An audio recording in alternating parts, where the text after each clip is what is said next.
ଆଜିର ରାଶିଫଳ ଜାଣିବା ପୂର୍ବରୁ ପ୍ରଥମେ ଜାଣିନେବା ଆଜିର ପଞ୍ଚାଙ୍ଗ। ଆଜି 2026 ଫେବୃଆରୀ ମାସ 16 ତାରିଖ, ଓଡ଼ିଆ ଫାଲ୍ଗୁନ ମାସ 4 ଦିନ, ସୋମବାର, କୃଷ୍ଣ ପକ୍ଷ, ଚତୁର୍ଦ୍ଦଶୀ ତିଥି, ଯାହା ସନ୍ଧ୍ୟା 5:59 ପର୍ଯ୍ୟନ୍ତ ରହୁଛି। ତାପରେ ଅମାବାସ୍ୟା ତିଥି ଆରମ୍ଭ ହେଉଛି। ଆଜି ଶ୍ରାବଣା ନକ୍ଷତ୍ର, ଯାହା ରାତ୍ରି 9:20 ପର୍ଯ୍ୟନ୍ତ ରହୁଛି। ତାପରେ ଧନିଷ୍ଠା ନକ୍ଷତ୍ର ଆରମ୍ଭ ହେଉଛି।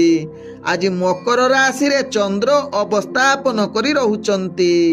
ଆଜି ସୂର୍ଯ୍ୟ ଉଦୟ ହେଉଛନ୍ତି, ଯାହା ପ୍ରାପ୍ତ 6:17 ସେହିଭଳି ସୂର୍ଯ୍ୟ ଅସ୍ତ ହେଉଛନ୍ତି ଅପରାହ୍ନ 5:41। ଆଜି ଯୁଗ୍ନି ରହିଛି ପଶ୍ଚିମ ଦିଗେ, ସନ୍ଧ୍ୟା 5:59 ପରେ ଯୁଗ୍ନି ଐଶାନ ଦିଗରେ ରହିବ। ଆଜି ଘାତ ଚନ୍ଦ୍ର ରହିଛି ସିଂହ ରାଶ ବ୍ୟକ୍ତିଙ୍କର। ଆଜି ଘାତ ବାର ରହିଛି ମିଥୁନ ରାଶ ବ୍ୟକ୍ତିଙ୍କର।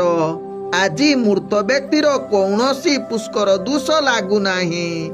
ଆଜି ଚତୁର୍ଦ୍ଦଶୀରେ ଶ୍ରାଦ୍ଧ, ନିଷିଦ୍ଧ ଖାଦ୍ୟ ରହିଛି ବିରି, ତତ୍ସହିତ ଆମିଷ ଭୋଜନ ନିଷେଧ ରହିଛି। ଆଜି ବୈଷ୍ଣବ ସହମତ ଶ୍ରୀ ମହାଶିବରାତ୍ରି, ତତ୍ସହିତ ଆଜି ଧର୍ମକୃତ କାର୍ଯ୍ୟ ରହିଛି, ଯାହାକି ଶିବ ଚତୁର୍ଦ୍ଦଶୀ ଉପବାସ ବେଢା ପରିକ୍ରମା, ଯାହାକି ବୈଷ୍ଣବ ମତରେ। ଏବଂ ଆଜି ଅମାବାସ୍ୟା, ଚନ୍ଦ୍ରକ୍ଷୟ, ନିଶି ପାଳନ, ସ୍ତ୍ରୀ ତୈଳ ବର୍ଜନ, ରାତ୍ରିରେ ଗୋଦାନ ନିଷେଧ ରହିଅଛି। ଆଜିର ଅଶୁଭ ବେଳା, ଯାହା ଦିବା 7:40 ଦିବା 9:21 ମଧ୍ୟ ରହିଛି। କାଳ ବେଳା ସହିତ ରାହୁ କାଳ। ସେହିଭଳି ଦିବା 3:42 ଅପରାହ୍ନ 5:41 ମଧ୍ୟ ରହିଛି ବାର ବେଳା।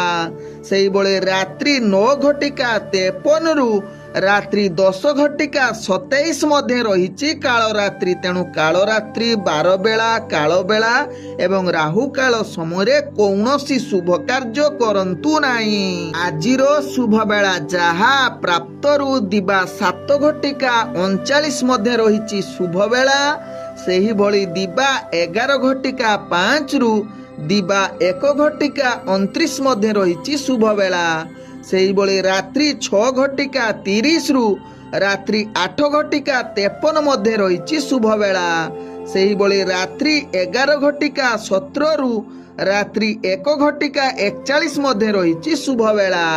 ତେବେ ଚାଲନ୍ତୁ ଜାଣିବା ଆଜିର ରାଶିଫଳ, ଯାହା ଚନ୍ଦ୍ରଗୋଚର ଗଣନା ଦ୍ୱାରା ଜାଣିବା। ମେଷ ଠାରୁ ମୀନ ରାଶି ପର୍ଯ୍ୟନ୍ତ।